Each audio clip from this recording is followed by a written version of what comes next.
Time to dig up the dirtiest stories around the sport world in this week's Scandal City. Welcome to Sports Hangover. That's Mike. I'm Jeremy, and we are talking about college basketball. The first thing that you need to know is neither one of us are college basketball fans. Nope. So if you are and you don't like that, thanks for clicking. We'll see you next time. But listen, we got some stories to cover here. The first one is this huge injury last Sunday, Louisville. Kevin Ware, this guy snaps his leg. It was gruesome. Mike, were you watching it? It was on Easter Sunday. I was slightly drunk. People pulled up the video. They said, oh, everybody started yelling. I looked over. It was a small screen, so I didn't see it as big, but it looked disgusting. That's it. I didn't even try looking it up again. I knew what happened. I didn't need to see it. I was tweeting the GIF out on our TSH podcast Twitter handle, so people got to see that. I'm sure I grossed them all out. I was watching the game live. Now, some people noticed it during the game as it happened. I didn't notice it then, but then the replay, they showed it twice on replay.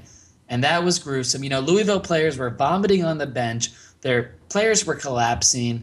The coach was crying. It's the worst sports injury since Joe Theismann some 29 years ago, something like that, Mike? I mean, something must have been wrong with him, right? Because he just landed normally, and then it just kind of, right? No, it cracked in midair. Oh, what? It cracked, yeah. It was like the leg was dangling, and like half was this way. And all right. Complete split. One of the worst injuries ever, but he's on the road to recovery. He's already out of the hospital giving TV interviews. So, hey, he's capitalizing off it. 15 minutes of fame. And then also Louisville, Mike, they moved on without him. Kevin Ware, they moved on without him. They're in the Final Four this weekend. We don't care about that. I don't care. Atlanta. I don't even care that the Final Four is there. Honestly, I didn't even know it was the Final Four right now. I thought it was still 8 teams. What is it called? We're down to 4. Louisville's one of them. Okay. The Elite 8. The Elite 8, yes. That's what I was looking for. Sketchy names for all of them. Now we're in the Final Four. Louisville's there in Atlanta this weekend. Enjoy watching the games. Neither one of us are going to watch them. Our final story comes from Rutgers, where the head coach, Mike Rice, did you see this video? He was throwing basketball at players. He was calling them homophobic slurs. He was using horrible language, and he got fired today for it. Interesting turn of events. It seemed like at first, because I saw an interview yesterday with like the players something, and they didn't want to fire him. He's just been like, he was off campus. And then today they announced they fired him. Honestly, Jeremy, I have no problem with what he did. At all. No problem at all? No problem at all. Okay, here's the first issue. Tell me. Harassment. He harassed the player. He harassed the player. But it's almost like, for me, all right, so I did radio at one time, and I did a lot of weird shit. I ate cow penis. I ate cow balls. I put weird things on my body. And I thought, you know what? This is just what I have to do to make it in what I'm doing. But that's not illegal. That wasn't harassment. Hold on. Maybe it is harassment. I mean, you're willingly to do this. You could leave the team at any time you want. If this guy's throwing balls at you, it's because you're not playing the right position. That's physical harassment. That's a crime. That's a crime, Mike.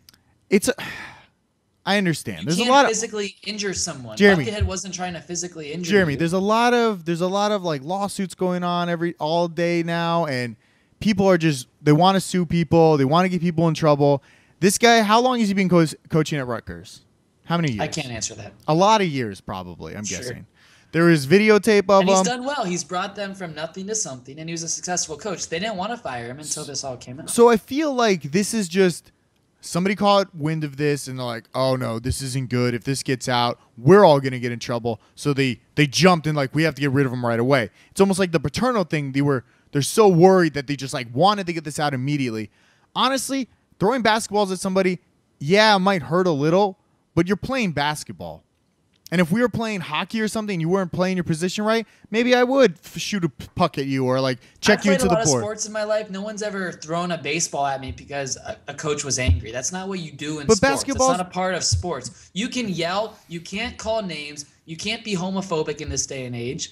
And you can't physically injure someone. But I'm not saying, okay, obviously the homophobic thing is weird, but you could still, like, if I yell at you, I'm going to call you, you're being so gay. I don't mean like you're a gay person. It's like a slang. It's like, fuck you kind of thing. But a basketball coach using it with athletes and doing it in the terms of being, maybe he called them a pussy or said they're soft or being sissy, that's unacceptable. It is.